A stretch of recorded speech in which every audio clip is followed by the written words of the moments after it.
नमस्कार दोस्तों, स्वागत है आपका इस यूट्यूब चैनल पे। तो जैसा कि आप जानते हैं कि इस सेशन में हम लोग कंप्लीट लूसेंट जीके कवर कर रहे हैं, जिसमें इतिहास के आधुनिक भारत का ये पार्ट 14 है। तो ऑलरेडी जो भी लेक्चर बना है, अगर आपने वो नहीं देखा है तो चैनल पे प्लेलिस्ट मिल जाएगा, जाके उसे देख लीजिएगा। तो अगर आप किसी भी कम्पिटिटिव एग्जाम का प्रिपरेशन कर रहे हैं तो आपके लिए काफ़ी हेल्पफुल सेशन रहेगा, तो वीडियो लास्ट तक ज़रूर देखिएगा। तो चलिए शुरू करते हैं। जल्दी से लाइक कर दीजिए और चैनल पर नए हैं तो जल्दी से चैनल को सब्सक्राइब कर लीजिए। तो यहाँ से हम लोग शुरू करने वाले हैं। हम लोग क्या कर रहे थे कि जो भी मोस्ट इंपॉर्टेंट पॉइंट्स था उसको डिस्कस कर रहे थे।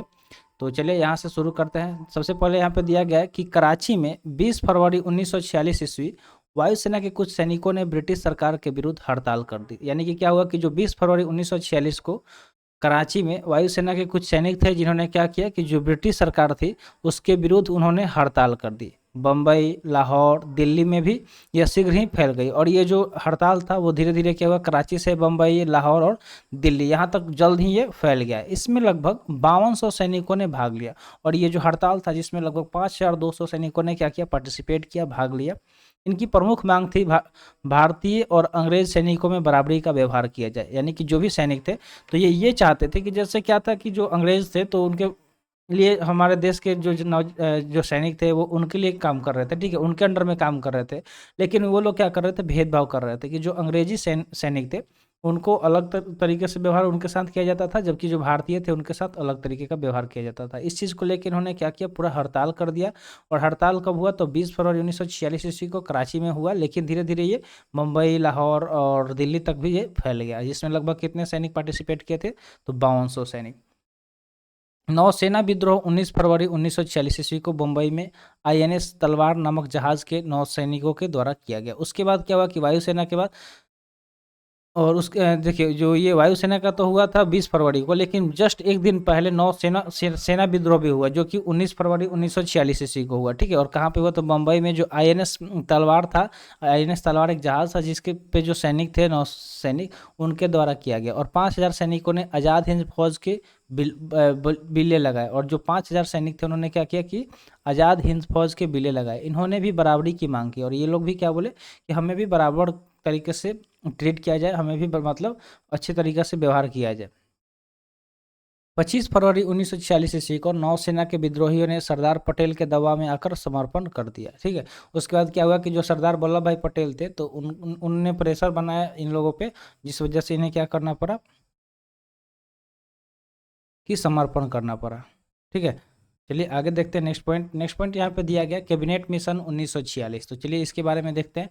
तो कैबिनेट मिशन 1946, जो प्रधानमंत्री एटली थे, उन्होंने 15 फरवरी 1946 ईस्वी को भारतीय संविधान सभा की स्थापना एवं तत्कालीन ज्वलंत समस्याओं पर भारतीयों से विचार विमर्श के लिए कैबिनेट मिशन को भारत भेजने की घोषणा की। तो जो कैबिनेट मिशन 1946 है, इसमें क्या हुआ कि जो प्रधानमंत्री एटली थे उन्होंने क्या किया कि 15 फरवरी 1946 ईस्वी को जो भारतीय संविधान सभा की स्थापना और जो तत्कालीन ज्वलंत समस्या था, यानी कि वैसे समस्या जो काफ़ी ज़्यादा मतलब वो था उस टाइम करंट में चल रहा था, ठीक है, उसको ज्वलंत बोला जाएगा, जिस पे बहुत ज़्यादा मतलब चारों तरफ वो हंगामा, विद्रोह, ये सब हो रहा था।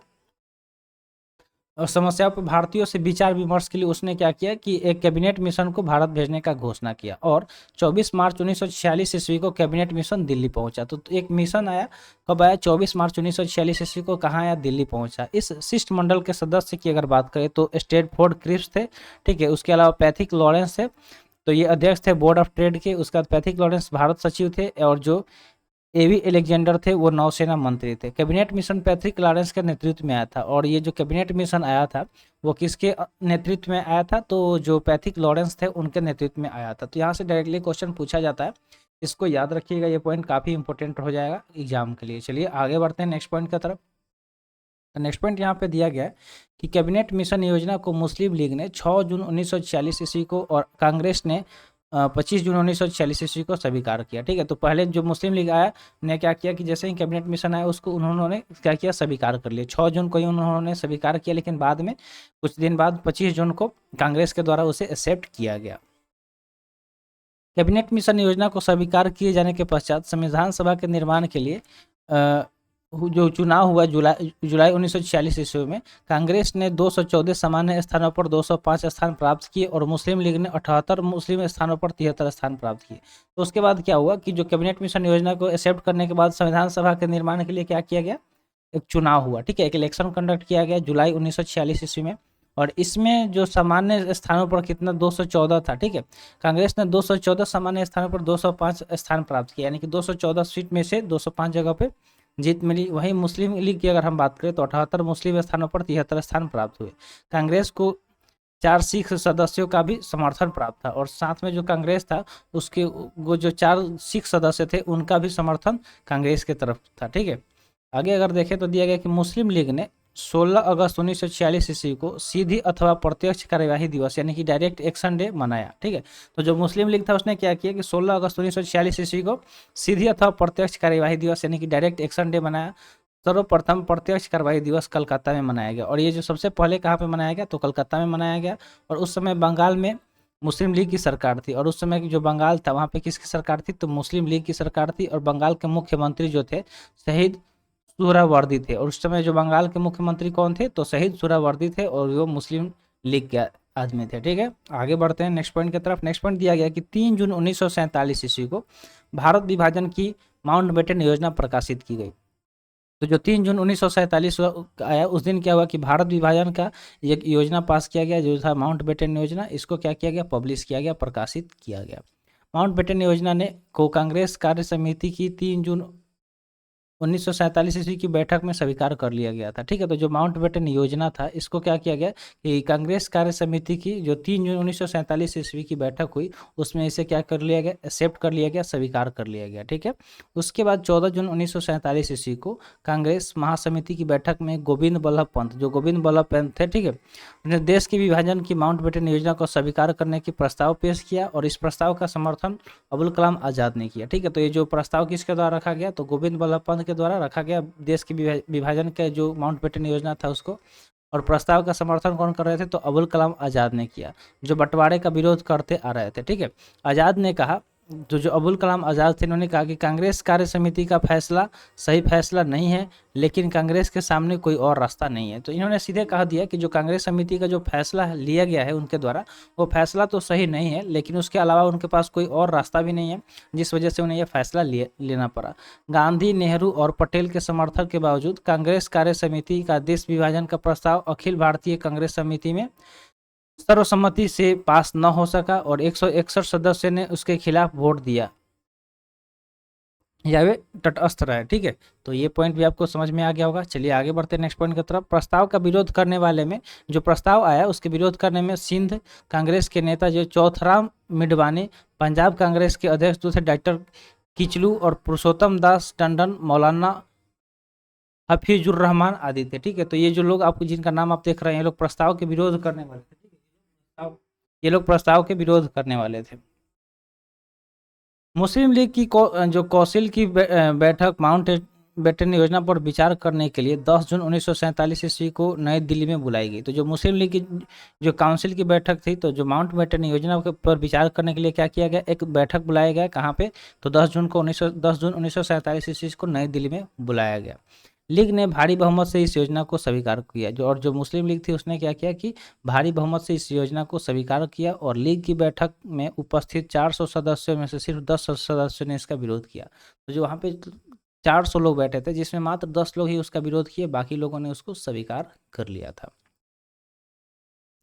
4 जुलाई 1947 ईस्वी को ब्रिटिश संसद में भारतीय स्वाधीनता विधेयक पेश किया गया। उसके बाद क्या हुआ कि 4 जुलाई आया, और 4 जुलाई 1947 ईस्वी को जो ब्रिटिश संसद था वहाँ पे भारतीय स्वाधीनता विधेयक पेश किया गया, और 15 जुलाई को बिना किसी संशोधन के हाउस ऑफ कॉमन्स द्वारा, ठीक है, हाउस ऑफ कॉमन्स द्वारा 16 जुलाई को हाउस ऑफ लॉर्ड्स द्वारा पास कर दिया गया, ठीक है। तो क्या किया गया कि जो मतलब 4 जुलाई 1947 ईस्वी को ब्रिटिश संसद में क्या हुआ, भारतीय स्वतंत्रता विधेयक पेश किया गया, और 15 जुलाई को बिना किसी संशोधन के, यानी कि उसमें कोई भी छेड़छाड़ नहीं किया गया, और हाउस ऑफ कॉमन्स द्वारा 16 जुलाई को हाउस ऑफ लॉर्ड्स द्वारा पास कर दिया गया। उसके बाद आया 18 जुलाई 1947 ईस्वी, ठीक है, और उस 18 जुलाई 1947 ईस्वी को उस पर ब्रिटिश सम्राट के हस्ताक्षर हो गए। तो वो जो मतलब उस पर क्या किया गया, ब्रिटिश सम्राट के द्वारा उस पर हस्ताक्षर किया गया और इसके अनुसार देश को 15 अगस्त 1947 ईस्वी को 2 डोमिनियनों यानी कि भारत और पाकिस्तान में बांट दिया जाएगा। ठीक है, तो उस पर हस्ताक्षर किया गया और उसमें ये बताया गया कि 15 अगस्त 1947 ईस्वी को जो भारत है उसको 2 डोमिनियन में डिस्ट्रीब्यूट कर दिया जाएगा, सेपरेट कर दिया जाएगा। एक होगा भारत और दूसरा होगा पाकिस्तान। दोनों डोमिनियनों की पूरी स्वतंत्रता जो तथा प्रभुसत्ता सौंप दी जाएगी और पूर्ण रूप से इन्हें स्वतंत्र और प्रभुसत्ता इन्हें दे दिया जाएगा। 14 अगस्त को पाकिस्तान अधिराज्य और 15 अगस्त को भारतीय अधिराज्य की स्थापना होगी। ठीक है, तो 14 अगस्त को पाकिस्तान का स्थापना किया गया और 15 अगस्त को भारत को किया गया। ठीक है, तो यहाँ पे एक नोट दिया गया है, चलिए नोट को देखते हैं। नोट क्या था कि भारत की आज़ादी के समय इंग्लैंड का सम्राट जॉर्ज सस्टम, ठीक है, तो भारत का जो आज़ादी का टाइम था उस समय इंग्लैंड का सम्राट कौन था, तो जॉर्ज सस्टम था। ठीक है, और यह भारत का अंतिम सम्राट एवं कॉमनवेल्थ नेशन का प्रथम प्रधान था। ठीक है, तो ये क्या था, भारत का अंतिम सम्राट था और कॉमनवेल्थ नेशन का ये पहला प्रधान था। ठीक है, जवाहरलाल नेहरू के नेतृत्व में अंतरिम सरकार का गठन 2 सितंबर 1946 को हुआ। ठीक है, तो जो जवाहरलाल नेहरू थे वो क्या कर रहे थे, अंतरिम सरकार का गठन का नेतृत्व कर रहे थे और कब हुआ, तो 2 सितंबर 1946 ईस्वी को हुआ। 26 अक्टूबर 1946 ईस्वी को मुस्लिम लीग 5 सदस्य अंतरिम सरकार में सम्मिलित हुई। उसके बाद क्या हुआ कि 26 अक्टूबर 1946 ईस्वी को जो इंटरिम गवर्नमेंट था, ठीक है, अंतरिम सरकार, उसमें क्या हुआ कि मुस्लिम लीग सम्मिलित हुआ। कब हुआ, तो 26 अक्टूबर 1946 ईस्वी को। 27 मार्च 1947 ईस्वी को मुस्लिम लीग ने पाकिस्तान दिवस के रूप में मनाया। उसके बाद क्या हुआ कि जो 27 मार्च 1947 के दिन को क्या किया गया कि मुस्लिम लीग द्वारा पाकिस्तान दिवस के रूप में मनाया गया। ठीक है, स्वतंत्रता प्राप्ति के समय कांग्रेस के अध्यक्ष जेबी कृपलानी एवं ब्रिटेन के प्रधानमंत्री क्लीमेंट एटली थे। ठीक है, तो जो स्वतंत्रता हमारे देश को मिला उस समय कांग्रेस के अध्यक्ष कौन थे, तो वो थे जेबी कृपलानी। नाम याद रखिएगा, डायरेक्टली पूछा जाता है कि जब हमारे देश को आज़ादी मिला उस समय कांग्रेस का अध्यक्ष कौन था, तो जेबी कृपलानी थे। और उस समय ब्रिटेन के प्रधानमंत्री कौन थे, तो क्लीमेंट एटली, जो कि लेबर पार्टी से बिलोंग करते थे। भगत सिंह के विरुद्ध मुखबिरी करने के कारण फणींद्र घोष की हत्या बैकुंठ शुक्ल ने कर दी थी। ठीक है, तो एक नाम यहाँ पे आ रहा है जिसका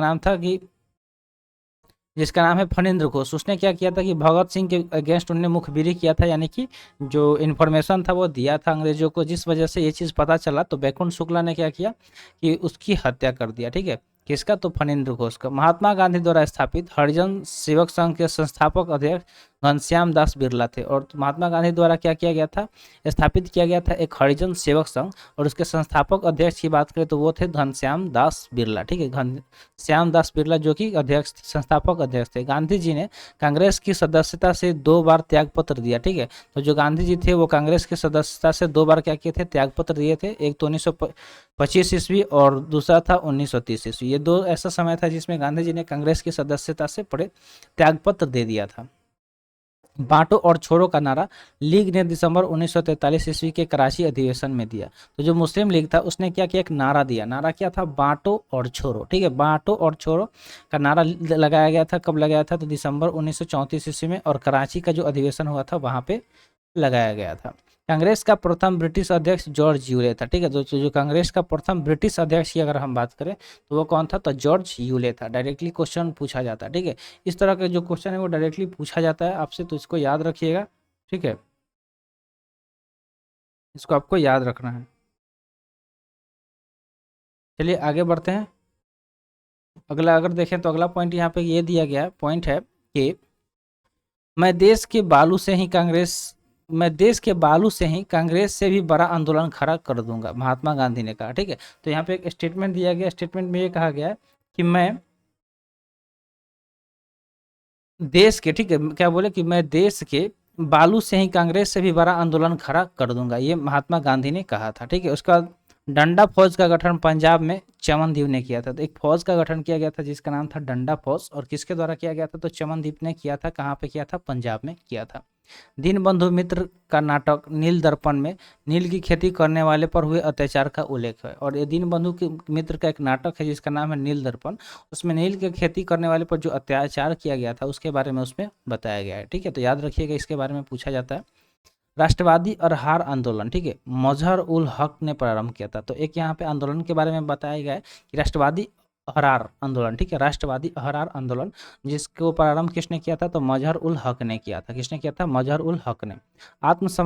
आत्मसम्मान आंदोलन की शुरुआत की अगर हम बात करें तो इसको किसने शुरू किया था? तो रामस्वामी नायर, ठीक है, जो रामस्वामी नायर थे, इन्होंने क्या किया था? आत्मसम्मान आंदोलन को शुरू किया था। निरंकारी आंदोलन की अगर हम बात करें तो दयाल दास ने शुरू किया था। किसने शुरू किया था? दयाल दास ने निरंकारी आंदोलन को शुरू किया था। ब्रह्म समाज की प्रतिज्ञा पत्र किसने तैयार किया था? तो देवेंद्र नाथ ठाकुर ने। जो देवेंद्र नाथ ठाकुर थे, उन्होंने क्या किया था? ब्रह्म समाज की प्रतिज्ञा जो पत्र थी उसको तैयार इन्होंने किया था। देव समाज के संस्थापक की अगर हम बात करें तो शिव नारायण अग्निहोत्री थे। जो शिव नारायण अग्निहोत्री थे वो कौन थे? तो जो देव समाज का था उसके ये संस्थापक थे, ठीक है, उसका ये कौन थे? संस्थापक थे। तरुण स्त्री सभा की स्थापना की अगर बात करें तो कलकत्ता में की गई। ये जो तरुण स्त्री सभा है इसकी स्थापना कहाँ पे की गई थी? तो इसकी स्थापना की गई थी कोलकाता में। तरुण स्त्री सभा के बारे में याद रखिएगा, इसकी स्थापना कहाँ पे किया गया था? कोलकाता में। भारत भारतीयों के लिए यह नारा आर्य समाज ने दिया। और आर्य समाज ने क्या किया था? एक नारा दिया था। नारा में क्या दिया था? कि जो भारत है वो भारतीय के लिए, ठीक है, जो भारत है वो भारतीय के लिए है। ये नारा किसके द्वारा दिया गया था? आर्य समाज के द्वारा। स्वामी विवेकानंद ने 1893 ईस्वी में शिकागो में विश्व धर्म सम्मेलन को संबोधित किया। और जो स्वामी विवेकानंद थे उन्होंने क्या किया था? 1893 ईस्वी में जो शिकागो में एक विश्व धर्म सम्मेलन हो रहा था उसको संबोधित किया था। तो ये डायरेक्टली पूछा जाता है क्वेश्चन, ठीक है, कि स्वामी विवेकानंद द्वारा कब शिकागो में विश्व धर्म सम्मेलन को संबोधित किया गया था? तो 1893 ईस्वी में।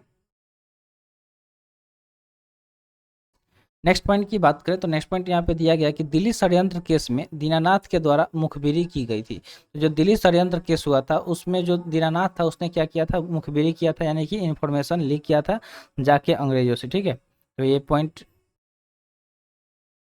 हो गया। आगे दिया गया कि अलीपुर केस में सरकारी गवाह नरेंद्र गोसाई बन गया था। और अलीपुर जो केस हुआ था उसमें क्या हुआ था? सरकारी गवाह एक बना था इंसान जिसका नाम था नरेंद्र गोसाई, ठीक है। तो डायरेक्ट ये सब याद रखिएगा। सबसे कम उम्र में फांसी की सजा पाने वाला जो क्रांतिकारी कौन था? तो खुदीराम बोस था। जो खुदीराम बोस थे वो सबसे कम उम्र में ही उन्हें फांसी की सजा दे दी गई थी। इनकलाब जिंदाबाद का नारा याद रखिएगा, भगत सिंह ने दिया था। शहीद आजम के नाम से भगत सिंह को जाना जाता है। उसके अलावा अगर हम बात करें तो भगत सिंह को फांसी का सजा सुनाने वाला जो न्यायाधीश था वो था जीसी हिटलन, ठीक है, जीसी हिल्टन। जीसी हिल्टन जो न्यायाधीश था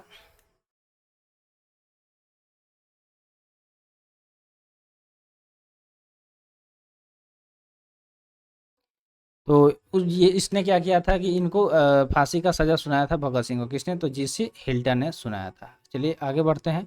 आई होप आपको वीडियो पसंद आ रहा होगा। अगर अभी तक लाइक नहीं किए हैं तो एक लाइक कर दीजिए, और चैनल पर नए हैं तो जल्दी से चैनल को सब्सक्राइब कर लीजिए। सबके लिए एक जाति, एक धर्म, एक ईश्वर का नारा श्री नारायण गुरु ने दिया, ठीक है। तो जो श्री नारायण गुरु थे उन्होंने क्या किया कि एक नारा दिया जिसमें उन्होंने कहा कि एक जाति, सबके लिए एक जाति, एक धर्म और एक ईश्वर का नारा इन्होंने दिया, ठीक है।